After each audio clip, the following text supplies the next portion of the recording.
de Carlos Marx y Federico Engel. El Manifiesto Comunista. Parte 7 de 7. Prologado, explicado, anotado y glosado. Trabajo de Gómez Crespo. Este trabajo ha sido minuciosamente prologado, y explicado, a medida que transcurre, a través de referencias específicas a los conceptos propios de Marx, y sus seguidores. Las referencias a pie de página son numerosas, de manera que el desafío de este audio es aprovechar al máximo este valioso aporte, manteniendo la fluidez de la lectura. Ignoro la adhesión ideológica de Gómez Crespo. Sea cual sea, la considero un aporte a su trabajo. Producción, Alejandro Concha Gajardo, www.alejandroconcha.com. Parte 7. Texto 2. El socialismo burgueso conservador. Nota. Además del socialismo reaccionario, de los que se oponen al sistema capitalista, intentado que la historia vuelva hacia atrás, existe el socialismo conservador, de los que quieren que la historia se quede parada en el capitalismo.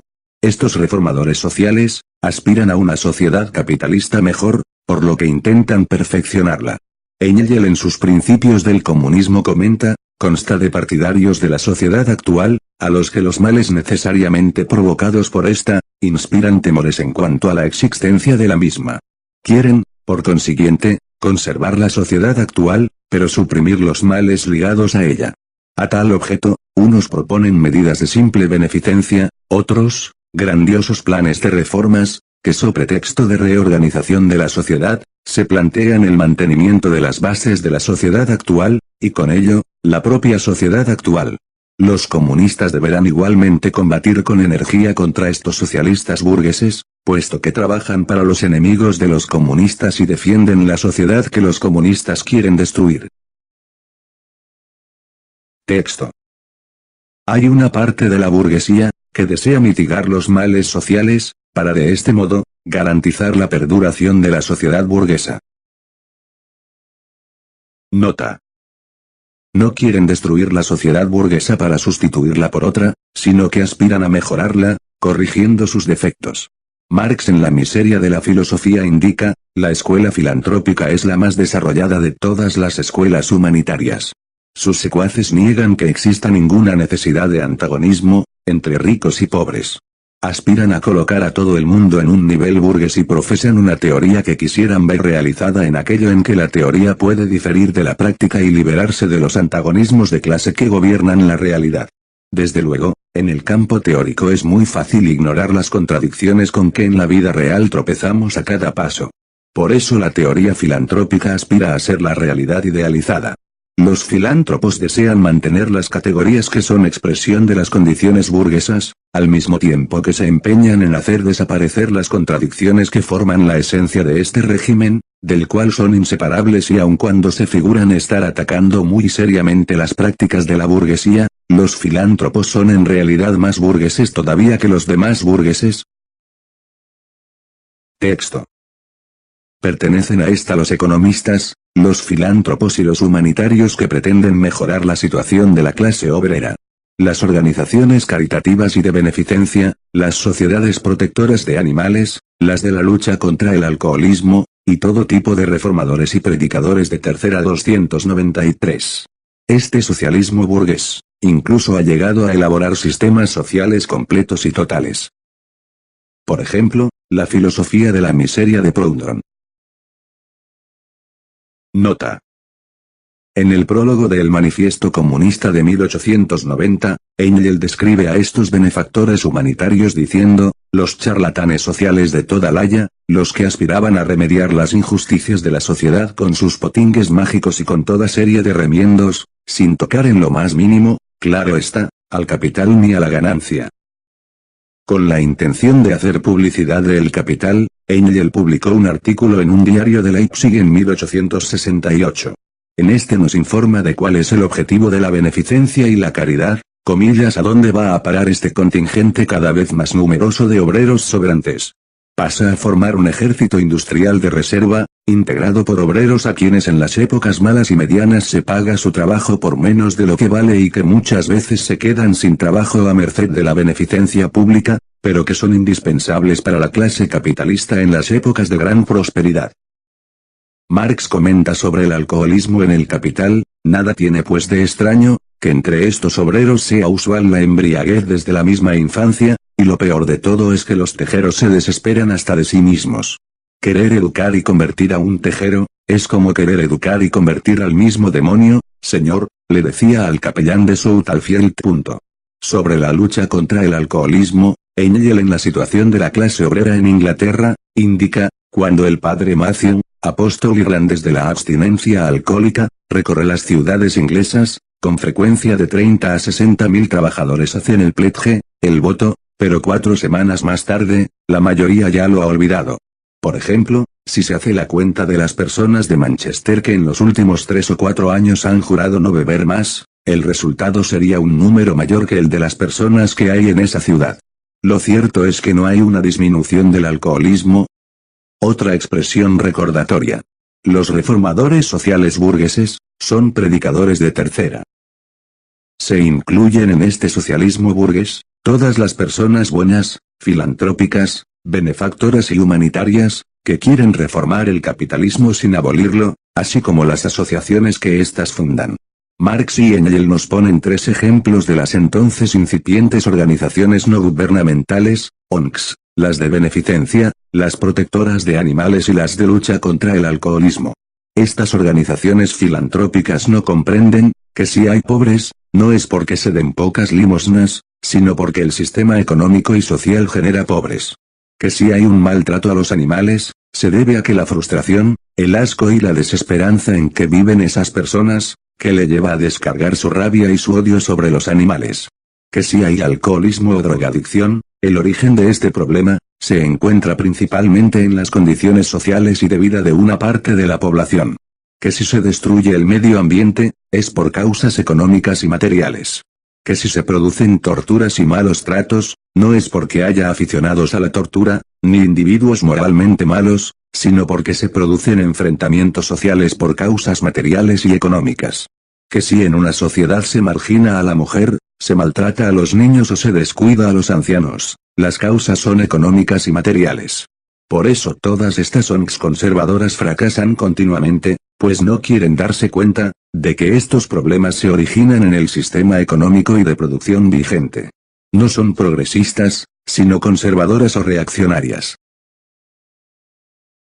Proudhon entiende por filosofía, lo último y lo más profundo de la sociedad, su ideología más genérica, a la que consideraba una máquina de generar miseria. Marx, que antes había sido seguidor de las teorías de Proudhon, le estuvo explicando en París el materialismo histórico, pero no le convenció. En 1847 Proudhon publicó este libro, en el que desarrolla una sociedad ideal y utópica. Marx respondió con otro libro, aparecido justo antes que el Manifiesto Comunista, titulado La miseria de la filosofía, en el sentido de que los planteamientos idealistas son miserables por utópicos, pues se debe razonar mediante argumentos económicos y materialistas. En respuesta a una carta de Pavel Vasilievich Anenkov, Marx le expone sus opiniones: le confieso francamente, que el libro me ha parecido en general malo, muy malo. No nos ofrece una crítica falsa de la economía política porque sea la suya una filosofía ridícula, nos ofrece una filosofía ridícula porque no ha comprendido la situación social de nuestros días. A determinadas fases de desarrollo de la producción, del comercio, del consumo, le corresponden determinadas formas de constitución social, una determinada organización de la familia, de los estamentos o de las clases, en una palabra, una determinada sociedad civil. A una determinada sociedad civil, le corresponde un determinado orden político, que no es más que la expresión oficial de la sociedad civil. Esto es lo que el señor Proudhon jamás llegará a comprender. En 1865, justo después de la muerte de Proudhon, J.B. Schweitzer le escribió a Marx, pidiéndole que le explicara la causa de su total oposición a las teorías de Proudhon. La respuesta de Marx se puede resumir en esta frase: como jamás supo lo que era la verdadera dialéctica científica, solo ha conseguido ser un sofista. La dialéctica es una forma de pensamiento que surgió en la Grecia antigua, que considera que nada permanece y que todo evoluciona. que no se puede ver dos veces a la misma persona, ni bañarse dos veces en el mismo río. El río es una corriente de agua y su agua siempre es distinta, por lo que el río nunca es igual a sí mismo. Esto también sucede con las sociedades, pues son una continua evolución, de tal manera, que una sociedad nunca es igual a sí misma, pues está en continuo cambio. Proudhon, al intentar hacer una sociedad capitalista perfecta, nunca comprendió que esa sociedad enseguida se transformaría en otra distinta, por el mero paso del tiempo.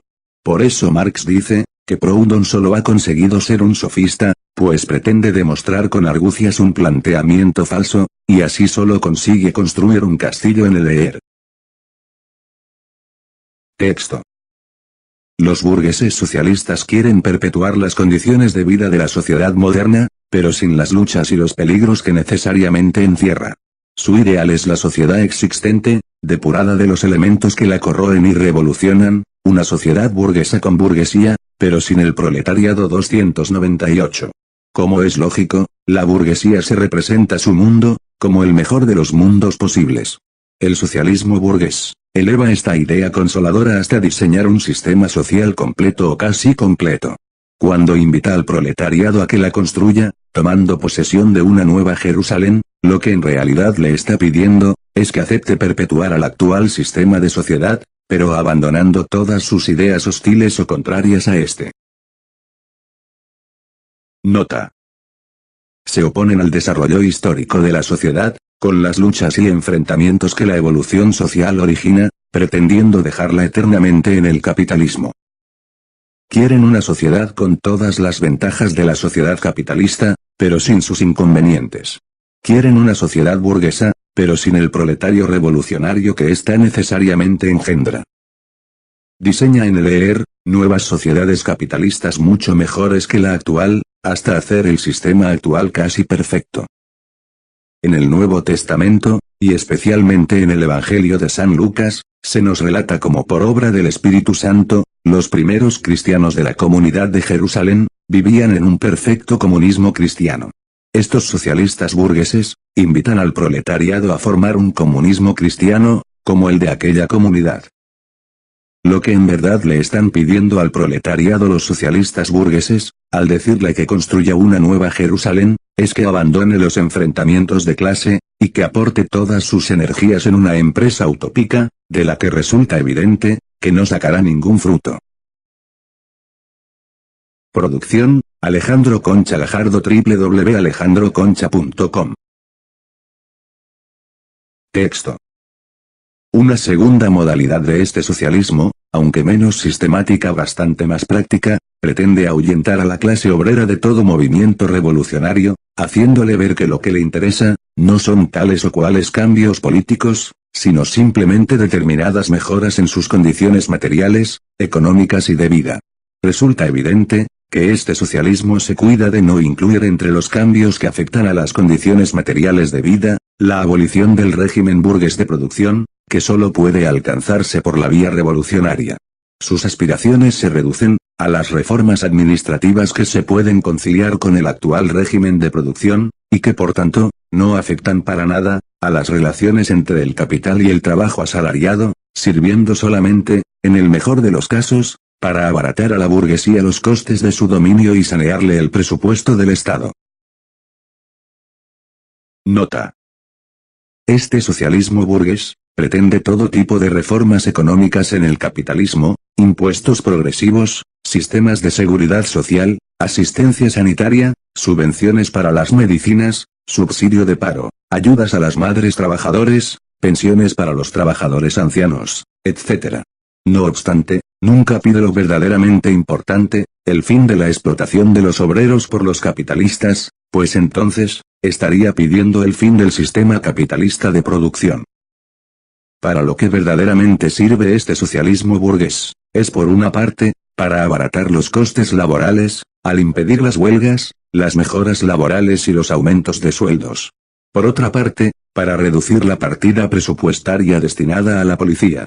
No olvidemos, que tal como indica Engel en Ludwig Feuerbach y el fin de la filosofía clásica alemana, el Estado no es, en general, más que el reflejo en forma sintética de las necesidades económicas de la clase que gobierna la producción. Texto. Este socialismo burgués, solo encuentra expresión adecuada, allí donde se convierte en una mera figura retórica. Pedimos el libre cambio en interés de la clase obrera. En interés de la clase obrera, pedimos aranceles protectores. Pedimos prisiones celulares, en interés de la clase trabajadora. Nota. Poco antes de escribirse el Manifiesto Comunista, se celebró en Bruselas un congreso de economistas burgueses al que también acudió Marx, en el que se pidió aranceles proteccionistas, comillas en interés, claro está, de la clase trabajadora. Los socialistas burgueses de la época de Marx y Engels, eran normalmente unos economistas soeces y chabacanos. Ambos se burlan de ellos, cuando piden a la vez que haya aranceles y que no los haya, pero siempre en interés de la clase trabajadora, nunca en interés del empresariado, que sería el verdadero beneficiado.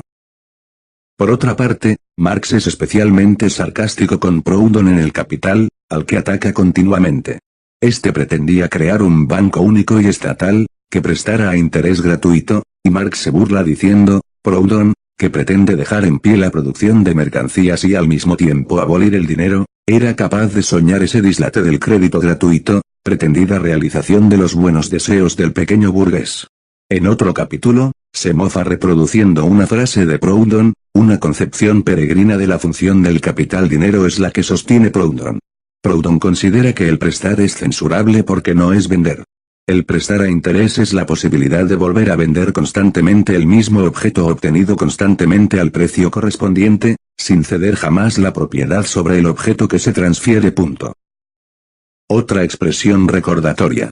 Marx y Engels escribieron el Manifiesto Comunista sin pretensiones de trascendencia, haciendo hincapié en la situación social y política de 1847.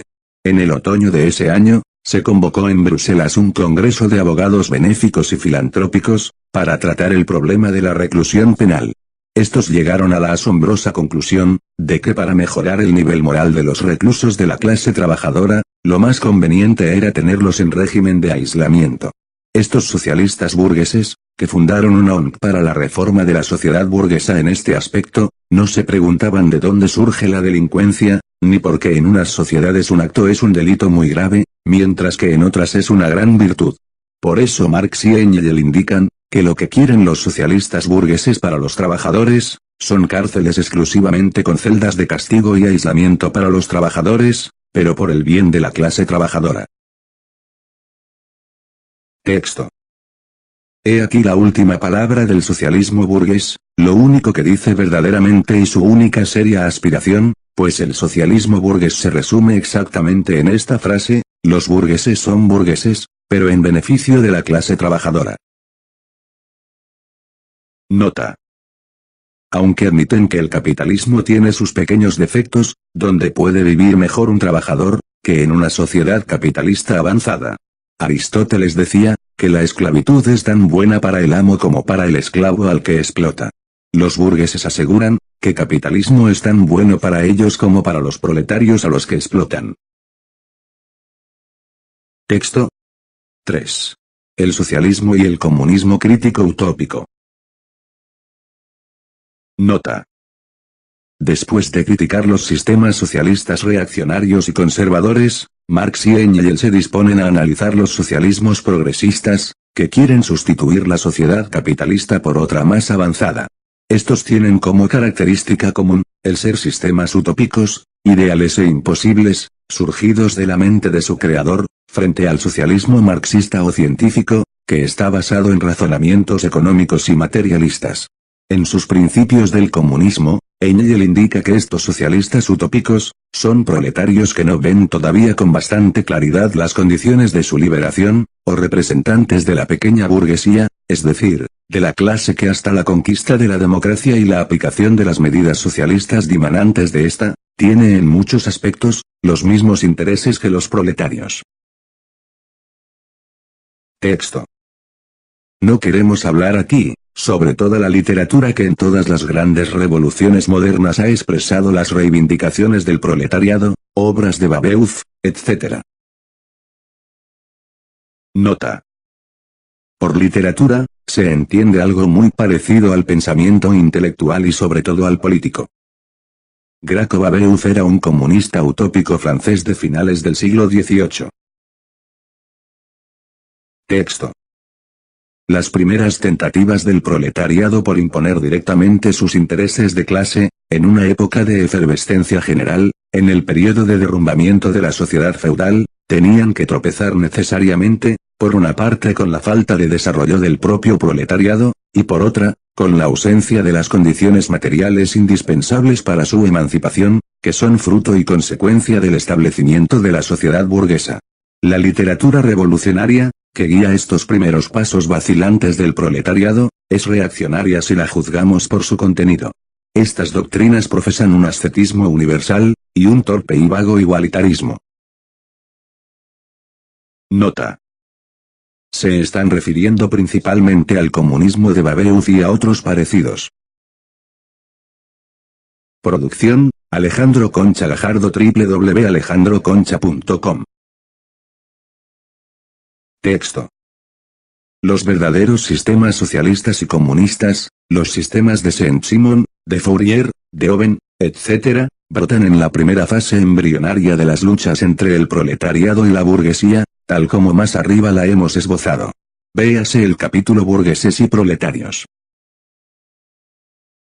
Nota. Enrique de Saint-Simon fue un comunista utópico de raíces profundamente cristianas. Engelen del socialismo utópico al socialismo científico, comenta, el concebir la Revolución Francesa como una lucha de clases, y no solo entre la nobleza y la burguesía, sino entre la nobleza, la burguesía y los desposeídos, era para el año 1802, un descubrimiento verdaderamente genial. En 1816, Saint-Simon declara que la política es la ciencia de la producción y predice ya la total absorción de la política por la economía, y si aquí no hace más que aparecer en germen, la idea de que la situación económica es la base de las instituciones políticas. Carlos Francisco Fourier, fue un comunista utópico muy sórdido y mordaz con la burguesía. Engelen del socialismo utópico al socialismo científico, comenta, magistral en él la crítica de la forma burguesa de las relaciones entre los sexos y de la posición de la mujer en la sociedad burguesa. Es el primero que proclama que el grado de emancipación de la mujer en una sociedad, es la medida de la emancipación general.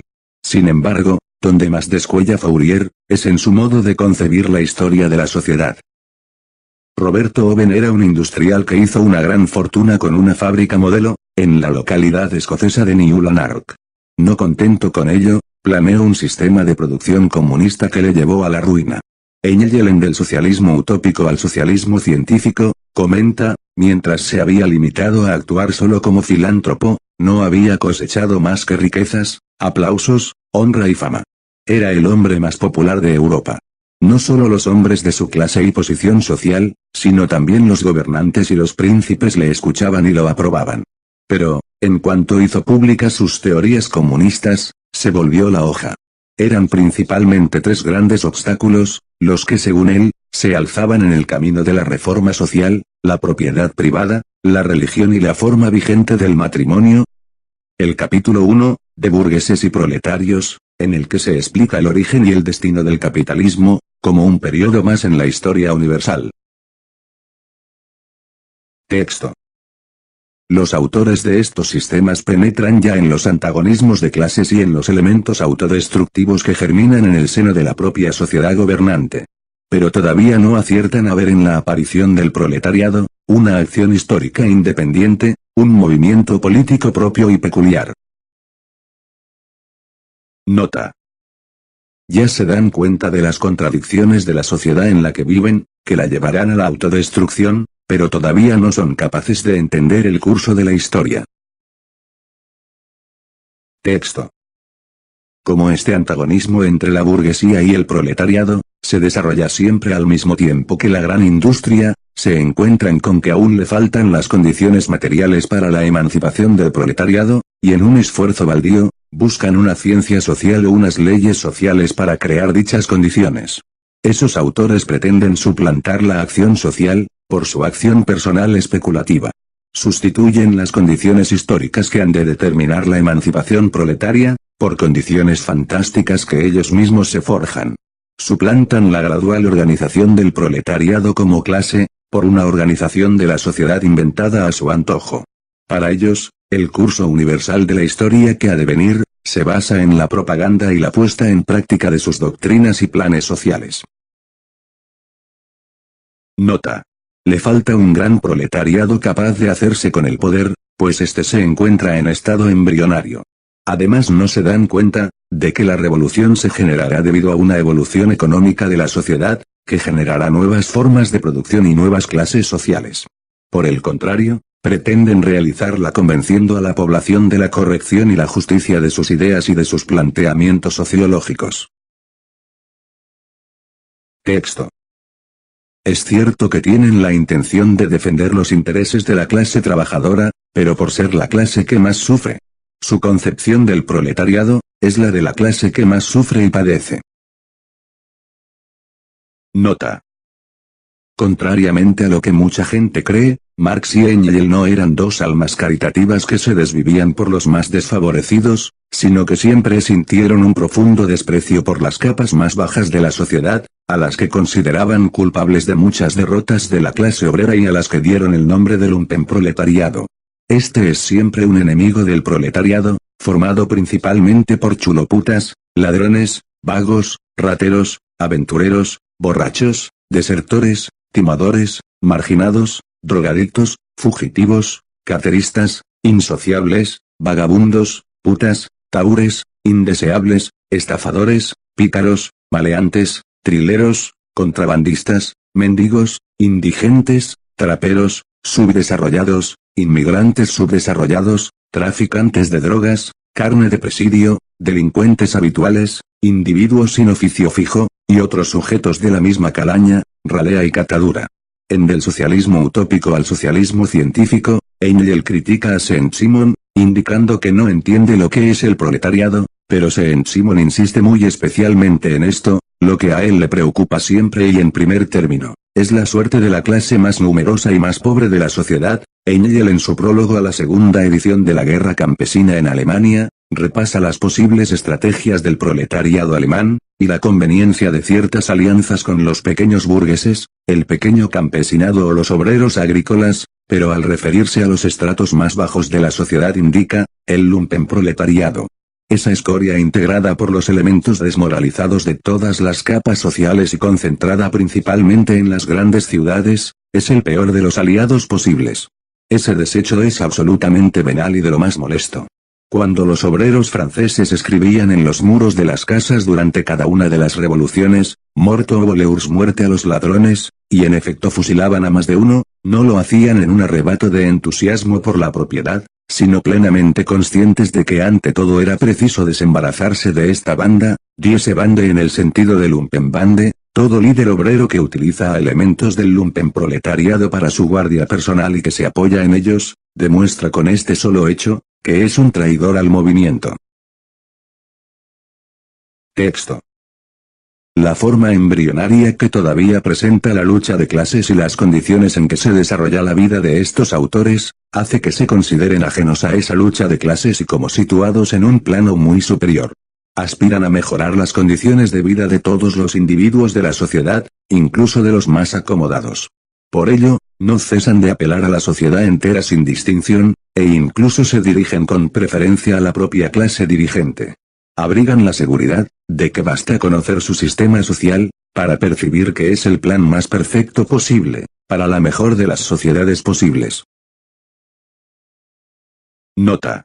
Engels en Del socialismo utópico al socialismo científico, indica, el socialismo anterior, criticaba el modo de producción capitalista existente y sus consecuencias, pero no acertaba a explicarlo, ni podía por tanto destruirlo ideológicamente, no alcanzaba más que repudiarlo, lisa y llanamente, como malo. Es como intentar convencer a un esclavista, de que un nuevo sistema social que abole la esclavitud, es mejor para los esclavos, pero también para él. Texto. Por eso, rechazan todo lo que sea acción política, y muy principalmente la revolucionaria. Quieren realizar sus aspiraciones por la vía pacífica, e intentan abrir paso al nuevo evangelio social predicando con el ejemplo, por medio de pequeños experimentos, en los que naturalmente, siempre fracasan. Nota. Eran frecuentes los experimentos de este tipo, en pueblos y pequeñas comunidades modelo, que acababan siempre en el mayor de los desastres. Texto. Estas descripciones fantásticas de la sociedad del mañana, brotan en una época en que el proletariado no ha alcanzado aún su madurez. En que por lo tanto, se forja todavía una serie de ideas fantásticas, acerca de su destino y posición social, dejándose llevar por los primeros impulsos, puramente intuitivos, de transformar radicalmente la sociedad. Sin embargo, en estas obras socialistas y comunistas, hay ya un principio de crítica, puesto que atacan todos los fundamentos la sociedad existente. Por eso, han contribuido notablemente a ilustrar la conciencia de la clase trabajadora. Pero las doctrinas que predican sobre la sociedad del futuro, son de carácter especulativo. Predican, por ejemplo, que en ella se borrarán las diferencias entre la ciudad y el campo, o proclaman la abolición de la familia, de la propiedad privada, del trabajo asalariado, el triunfo de la armonía social, la transformación del Estado en un simple organismo administrativo de la producción, etc. Todas giran en torno a la desaparición de la lucha de clases, de esa lucha de clases que empieza a dibujarse, y que ellos apenas conocen sino en sus primeras formas indistintas. Por eso, todas sus doctrinas y aspiraciones, tienen un carácter puramente utópico. Nota. Aunque sus ideas han sido un paso necesario para llegar al socialismo científico, sus doctrinas no pasan de ser crítico-utópicas. Producción, Alejandro Concha Gajardo, www.alejandroconcha.com. Texto. La importancia de este socialismo y comunismo crítico-utópico, está en razón inversa al desarrollo histórico de la sociedad. Al tiempo que la lucha de clases se define y acentúa, va perdiendo importancia práctica y sentido teórico, esa fantástica posición de superioridad respecto a ella, esa fe fantasiosa en su supresión. Por eso, aunque algunos de los autores de estos sistemas socialistas, fueran en muchos aspectos verdaderos revolucionarios, sus discípulos forman hoy día sectas indiscutiblemente reaccionarias, que tremolan y mantienen impertérritas las viejas ideas de sus maestros, frente a los nuevos derroteros históricos del proletariado. Son pues consecuentes siguiendo las doctrinas de sus maestros, pues pugnan por mitigar la lucha de clases y por conciliar lo que es irreconciliable.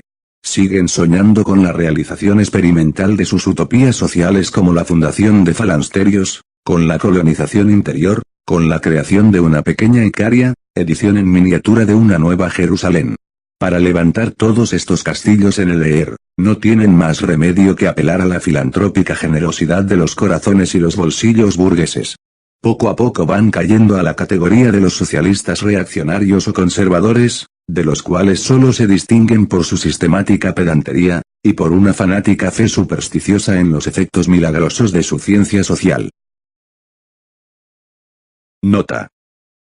Como sucede siempre con las teorías progresistas y revolucionarias, con el paso del tiempo acaban siendo conservadoras, e incluso terminan siendo reaccionarias. Reconciliar los intereses de los explotadores y de los explotados.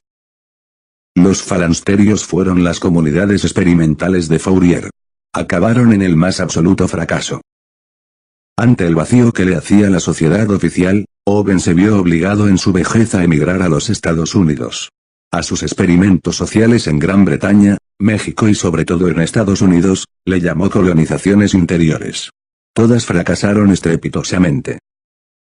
Cabet era uno de los miembros del movimiento radical francés, al que se nombra en el primer párrafo del Manifiesto Comunista. Mientras se escribía estaba preparando un experimento social al que llamó Icaria, que fue un fracaso total. Varios mil de europeos fueron a los Estados Unidos para fundar una pequeña Icaria, pero muchos volvieron a Europa vencidos y desilusionados pocos años después. Para su proyecto, Cabet intentó conseguir el apoyo de la Liga de los Comunistas en Londres, y pese a que estos le advirtieron del sonoro fracaso que le espera a su socialismo utópico, no le hizo el más mínimo caso. En el Nuevo Testamento, y especialmente en el Evangelio de San Lucas, se nos relata como por obra del Espíritu Santo, los primeros cristianos de la comunidad de Jerusalén, vivían en un perfecto comunismo cristiano.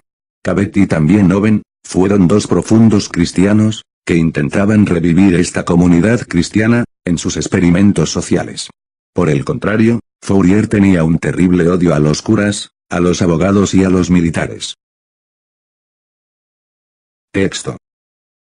He ahí, por qué se enfrentan rabiosamente contra todos los movimientos políticos a los que se entrega a la clase obrera, pues suponen que el error de ésta se encuentra, en su falta de fe ciega en el nuevo evangelio social. Nota. Debido al paso del tiempo, han cambiado de progresistas a reaccionarios. Engel indica en el Anti-Düring, que al principio, si se producen protestas, ellas proceden del seno de la clase dominante misma, Saint-Simon, Fourier, Owen, y no encuentran eco alguno en la masa explotada. Cuando esa masa explotada empieza a tomar conciencia de clase explotada, no sigue estas doctrinas, en otro tiempo pioneras, pero ahora reaccionarias. Texto. En Inglaterra, los owenistas se alzan contra los cartistas, y en Francia, los reformistas tienen enfrente a los discípulos de Fourier. Nota. En 1834, Owen fundó en Gran Bretaña una organización obrera basada en sus ideas sociales, que era un sindicato, un partido político y una cooperativa de consumo. Aunque ésta se hundió al año siguiente, todavía existían owenistas en 1847. El cartismo inglés fue el primer movimiento obrero de masas. Se llamaban así, porque reivindicaba los 6 puntos expuestos en su carta, entre los que destacaba, el derecho al sufragio para todos los varones mayores de 21 años. En la situación de la clase obrera en Inglaterra, Engel comenta, la ley propuesta por el proletariado es la Carta del Pueblo, People's Charter, que en su forma es puramente política y exige para la Cámara de las Comunes una base democrática. El cartismo es la forma condensada de la oposición a la burguesía, en el cartismo es toda la clase obrera la que se levanta contra la burguesía, particularmente contra su poder político, y la que asalta la muralla legal de la cual se ha rodeado. Los owenistas, un movimiento ya moribundo en 1847, se enfrentaban a los cartistas, que eran ya un movimiento de masas, en plena efervescencia en aquellos tiempos.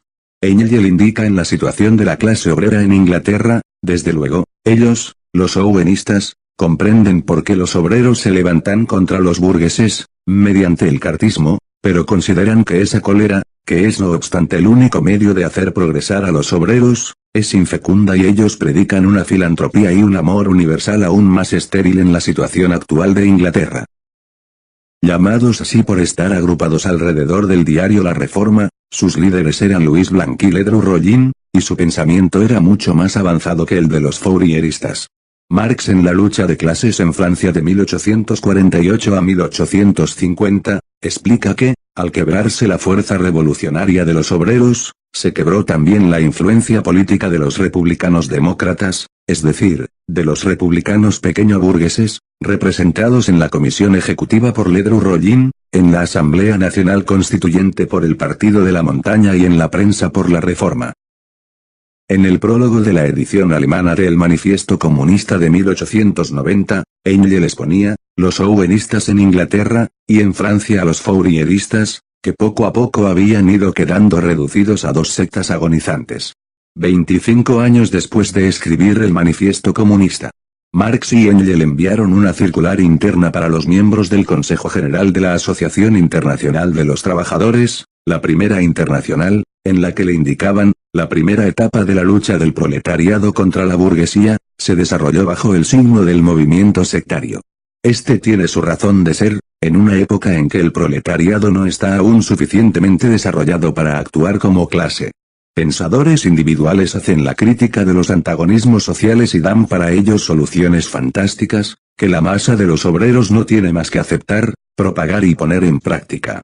Por naturaleza, las sectas formadas por estos iniciadores son abstencionistas, extrañas a todo movimiento real, a la política, a las huelgas, a las coaliciones, en una palabra, a todo movimiento de conjunto.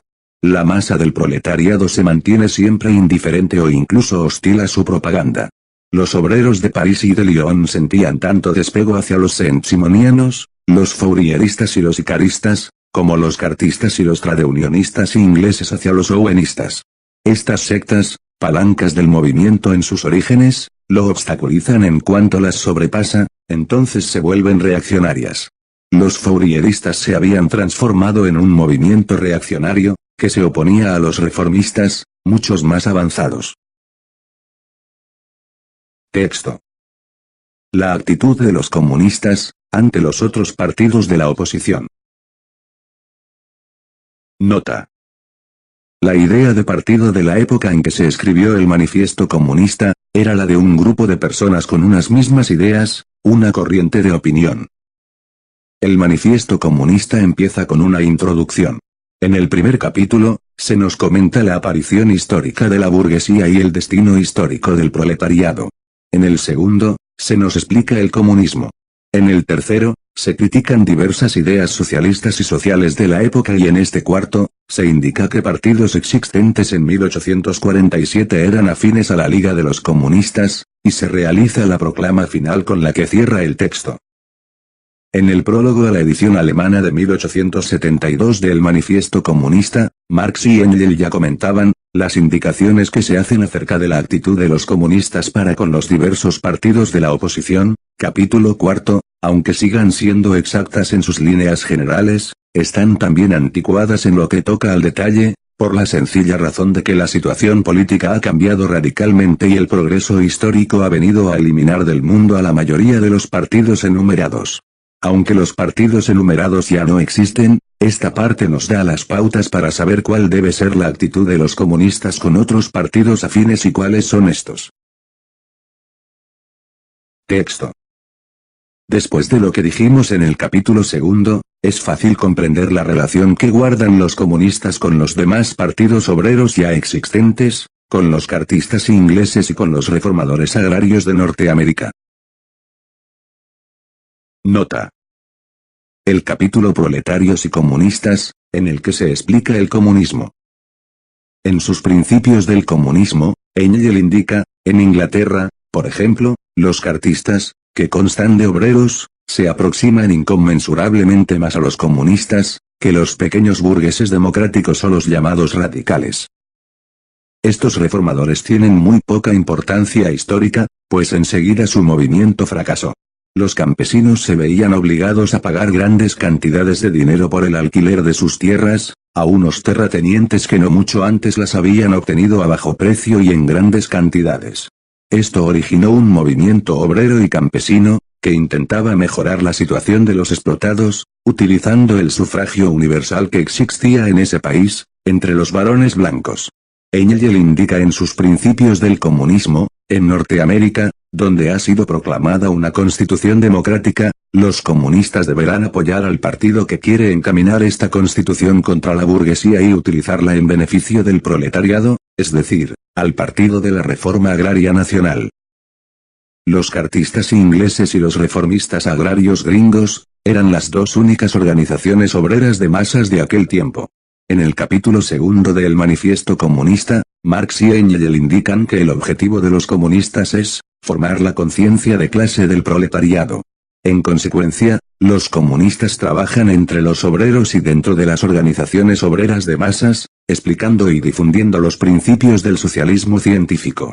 Cuando la teoría comunista llega a las masas, ésta se convierte en práctica y en acción, acortando los necesarios procesos históricos. Producción, Alejandro Concha Gajardo, www.alejandroconcha.com. Texto. Los comunistas luchan por alcanzar los fines e intereses inmediatos de la clase obrera, pero representan dentro del movimiento y al mismo tiempo, su futuro. En Francia se alían con el Partido Democrático Socialista contra la burguesía conservadora y radical, pero sin renunciar por esto a su derecho de crítica frente a los tópicos y las ilusiones procedentes de la tradición revolucionaria. Nota. Sustituirán a estas primeras organizaciones obreras de masas, que todavía no tienen una clara conciencia de clase. Este era el Partido Reformista de Ledru Rollin y de Louis Blanc. Engels en su contribución a la historia de la Liga de los Comunistas, explica que después del fracaso del levantamiento revolucionario de 1848, los marxistas esperaban que la revolución llegase debido al paso de la historia y a las imparables transformaciones sociales que con el tiempo se producirían, pero esta manera fría de apreciar la situación era para mucha gente una herejía en aquellos momentos en que Ledru Rollin, Louis Blanc, Mazzini, Kossuth y los astros alemanes de menor magnitud, como Ruge, Kinkel, Golgi, qué sé yo cuántos más, se reunían en Londres para formar a montones los gobiernos provisionales del porvenir, no solo para sus países respectivos, sino para toda Europa. Y en que solo faltaba recibir de los Estados Unidos el dinero necesario, a título de empréstitos revolucionarios, para llevar a cabo, en un abrir y cerrar de ojos, la Revolución Europea, y con ella, naturalmente, la instauración de las correspondientes repúblicas. Texto.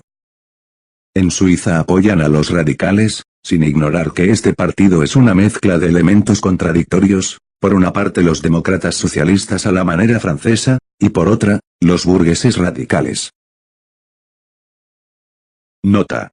Engel indica en sus principios del comunismo, en Suiza, los radicales, aunque constituyen todavía un partido de composición muy heterogénea, son no obstante, los únicos con los que los comunistas pueden concertar acuerdos, y entre estos radicales, los más progresistas son los de Band y los de Ginebra. Texto. En Polonia, los comunistas apoyan al partido que sostiene la revolución agraria, como condición previa para la emancipación nacional del país, al partido que provocó la insurrección de Cracovia en 1846. Nota. En 1847, Polonia no existía como nación independiente, estando ocupada por Rusia, Prusia y Austro-Hungría. En 1846 se había producido una de tantas insurrecciones, esta vez contra los austrohúngaros, que fue fácilmente sofocada, aunque a diferencia de las anteriores, esta no fue provocada por la nobleza reaccionaria, sino que fue un levantamiento progresista de los campesinos. Los comunistas deben intentar aliarse con la Sociedad Democrática Polaca, que es el partido que preparó dicho levantamiento. Texto.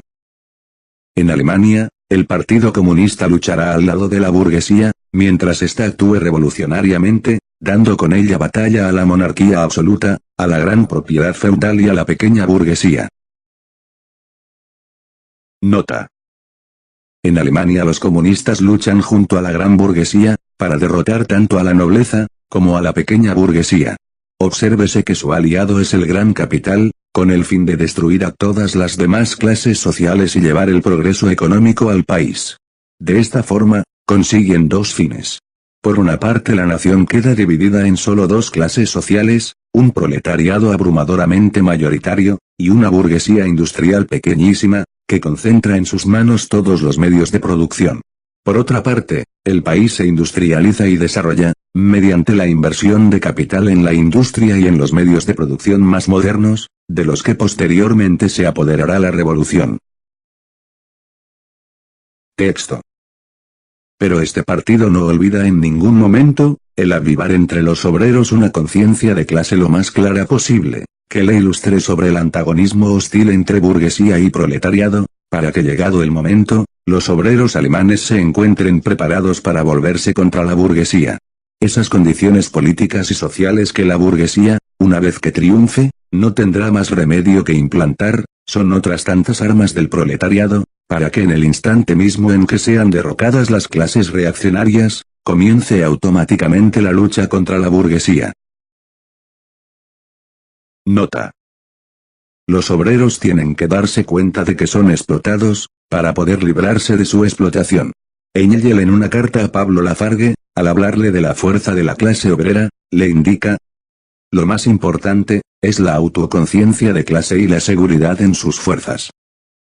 Desde el momento en el que el gran capital tome el poder, aunque todavía queden restos de las viejas clases reaccionarias, el proletariado debe empezar a enfrentarse a este. Esto no quiere decir que ya no coincidan en ningún planteamiento político, por ejemplo, ambos colaborarán para acabar de destruir lo que queda de las antiguas clases sociales reaccionarias. En sus principios del comunismo, Engel explica, en Alemania está todavía por delante la lucha decisiva entre la burguesía y la monarquía absoluta. Pero como los comunistas no pueden desarrollar una lucha decisiva con la burguesía antes de que ésta llegue al poder, le conviene a los comunistas ayudarle a que conquiste este lo más pronto posible, a fin de derrocarla, a su vez, lo más pronto posible.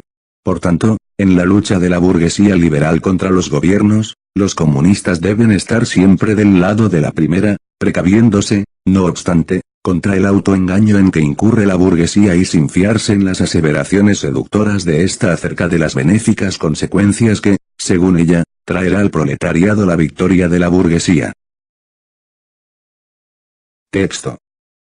Las miradas de los comunistas convergen con un interés especial sobre Alemania, pues no desconocen, que este país está en vísperas de una revolución burguesa, y que esa sacudida revolucionaria se va a desarrollar bajo las propicias condiciones de la civilización europea, y con un proletariado mucho más potente que el de Inglaterra en el siglo XVII y el de Francia en el XVIII, razones abundantes para que la revolución alemana burguesa que se avecina, no sea más que el preludio inmediato de una revolución proletaria.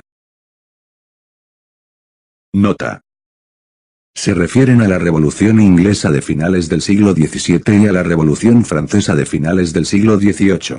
Ambas fueron luchas de la burguesía contra la nobleza, en las que el proletariado, que estaba en sus inicios como clase social, apoyó a la burguesía. Texto. Resumiendo, los comunistas apoyan en todas partes, como se ve, cuantos movimientos revolucionarios se planteen contra el régimen social y político imperante.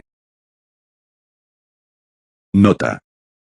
Si no detenta el poder una burguesía avanzada, luchan junto a esta para instaurar una sociedad capitalista ampliamente desarrollada. Si el gran capital ya está en el poder, luchan contra este, para implantar un régimen comunista proletario. Marx en el prólogo de El Capital, explica esta concepción del devenir histórico, indicando que una sociedad, jamás podrá saltarse, ni descartar por decreto, las fases naturales de su desarrollo, es imprescindible seguir las diversas fases del desarrollo económico y social. Producción, Alejandro Concha Gajardo www.alejandroconcha.com. Texto. En todos estos movimientos, la cuestión fundamental que verdaderamente se dilucida, es el régimen de posesión, la propiedad, cualesquiera que sean las formas más o menos progresistas y avanzadas que revista. Nota. Antes de terminar, Marx y Engels vuelven a hacer hincapié en el materialismo histórico. En todas las revoluciones políticas que estaban a punto de estallar en 1847, lo que verdaderamente se dilucidaba, no eran las ideas políticas de los bandos enfrentados, sino la posesión de la riqueza. La historia de la humanidad, es una historia económica y materialista. Es una historia de lucha de clases. Texto. Finalmente, los comunistas trabajan por llegar a la unión y el entendimiento, de los partidos democráticos de todos los países. Nota. Cuando se escribió el manifiesto comunista, tanto la nobleza como la burguesía eran declarada y absolutamente antidemócratas. Engels en los anales franco-alemanes, indica en un artículo titulado La situación en Inglaterra, probad a correr la voz entre los ingleses cultos de que sois cartista o demócrata, inmediatamente pensarán que estáis mal de la cabeza y empezarán a huir de vuestra compañía. Tanto el Estado como la forma política que éste adopta, son parte de la estructura ideológica de una sociedad, y en consecuencia son fruto de las relaciones económicas y de producción. Por ello, en la contribución a la crítica del proyecto socialdemócrata de 1891, Engels indica, está absolutamente fuera de duda, que nuestro partido y la clase obrera, solo pueden llegar a la dominación bajo la forma de la República Democrática. Esta última, es incluso la forma específica de la dictadura del proletariado, es de todo punto inconcebible que nuestros mejores hombres lleguen a ser ministros con un emperador. Texto. Los comunistas no tienen por qué guardar encubiertas sus ideas e intenciones. Abiertamente declaran, que sus objetivos solo pueden alcanzarse, derrocando por la violencia todo el orden social existente.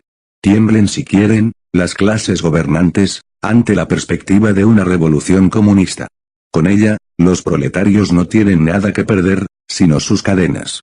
Por el contrario, tienen todo un mundo entero que ganar. Nota. La Liga de los Comunistas ya no encubre sus intenciones, ni sus planteamientos, y las hace públicas en este manifiesto. De la misma forma que la burguesía se vio obligada a expulsar por la fuerza del poder a la nobleza, el proletariado no podrá conseguirlo pacíficamente, y tendrá que arrebatárselo por la fuerza a la burguesía. Engel en sus Principios del Comunismo, proclama, 16.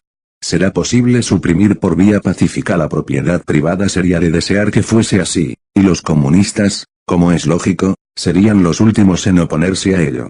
Pero, al propio tiempo, ven que se viene aplastando por la violencia el desarrollo del proletariado en casi todos los países civilizados, y que con ello, los enemigos mismos de los comunistas trabajan con todas sus energías contra la revolución. Si todo ello termina, a fin de cuentas, empujando al proletariado subyugado a la revolución, nosotros, los comunistas, defenderemos con hechos, no menos que como ahora lo hacemos de palabra, la causa del proletariado. El fantasma del comunismo se ha transformado. Ya no es un espectro de forma difusa, debido a que nadie sabía cuáles son las ideas de los comunistas, siempre ocultos. Por el contrario, ahora está perfectamente definido, pero este fantasma sigue existiendo, por el miedo que infunde a los explotadores, pues pretende acabar con su explotación y con sus privilegios de clase. Al igual que los esclavos, los proletarios no tienen nada que perder, sino la esclavitud, las cadenas y la explotación. Texto. Proletarios de todos los países, unidos. Nota. El lema de la Liga de los Justos, era, todos los hombres son hermanos. El creer que todos los hombres se deben comportar entre sí como hermanos, es un planteamiento ideológico y subjetivo, con el que se puede estar de acuerdo o no. Por eso era necesario cambiarlo, de la misma forma que se cambió la calificación de justos, por la de comunistas. Se abandonó el lema todos los hombres son hermanos, y se sustituyó por el lema materialista, comillas proletarios de todos los países, unidos. El que mediante la unión siempre se consigue una fuerza mayor, es un hecho material y contrastable, por eso se cambió el lema de la Liga, pidiendo a los trabajadores que se unan, para así defender con más fuerza sus intereses económicos y materiales. Meses antes de que apareciera el manifiesto comunista, el nuevo lema ya empezó a utilizarse, apareciendo en el encabezamiento de la revista comunista, siendo desde entonces costumbre, el que aparezca en la cabecera de las publicaciones marxistas. En verdad, este nuevo lema no era realmente nuevo, sino que está copiado del cura revolucionario francés Meslier, 1664-1729, que en su testamento dejó escrito Unisef Budonk, Peuples, unidos entonces, pueblos. El manifiesto comunista se escribió sin intención de hacer una obra inmortal, pues no era más que un panfleto, que hace especial hincapié en la situación política y social de 1847. En el prólogo de 1872, Marx y Engel indican, por mucho que durante los últimos 25 años hayan cambiado las circunstancias, los principios generales desarrollados en este manifiesto siguen siendo sustancialmente exactos. Solo tendría que retocarse algún que otro detalle. Sin embargo, el manifiesto es un documento histórico, que nosotros no nos creemos ya autorizados a modificar. Tal vez una edición posterior aparezca precedida de una introducción que abarque el periodo que va desde 1847 hasta los tiempos actuales. La presente reimpresión nos ha sorprendido sin dejarnos tiempo para eso. En el prólogo de 1883, Engel indica, desgraciadamente, al pie de este prólogo a la nueva edición del manifiesto, ya solo aparecerá mi firma. Marx, ese hombre a quien toda la clase obrera de Europa y América debe más que a ningún otro, descansa en el cementerio de Higate, y sobre su tumba crece ya la primera hierba. Muerto él, sería doblemente absurdo pensar en revisar ni en ampliar el manifiesto. En Del socialismo utópico al socialismo científico, Engel nos expone el pensamiento de Marx diciendo, estos dos grandes descubrimientos, la concepción materialista de la historia y la revelación del secreto de la producción capitalista, mediante la plusvalía, se los debemos a Marx. Gracias a ellos, el socialismo se convierte en una ciencia, que solo nos queda por desarrollar en todos sus detalles y concatenaciones. Para entender el manifiesto comunista, es necesario entender la broma que Marx le gastaba a sus amigos marxistas, cuando le decía, yo no soy marxista. Esta gracia tiene un doble significado. Por una parte, el comunismo no es un pensamiento conservador, sino progresista y dialéctico, que considera que nunca se ve dos veces a la misma persona, ni se baña uno dos veces en el mismo río. Todo fluye, todo cambia, nada permanece. Las personas no son más que un discurrir, en el que nunca son iguales a sí mismas. El pensamiento de una persona, consiste en una permanente evolución hasta su muerte, y nunca es igual a sí mismo. Nada es igual a sí mismo, pues todo se encuentra en continua evolución. Por otra parte, Marx se burlaba de los escritos marxistas de otros autores, que poco o nada tenían que ver con lo dicho por él. Engel en una carta a José Bloch le indicaba al respecto: además, me permito rogarle que estudie usted esta teoría, la marxista, en sus fuentes originales, en los textos de Marx y Engel, y no en obras de segunda mano, de otros autores, verdaderamente es mucho más fácil. Desgraciadamente, ocurre con harta frecuencia, que se cree haber entendido totalmente y que se puede manejar sin más una nueva teoría, por el mero hecho de haber asimilado, y no siempre exactamente,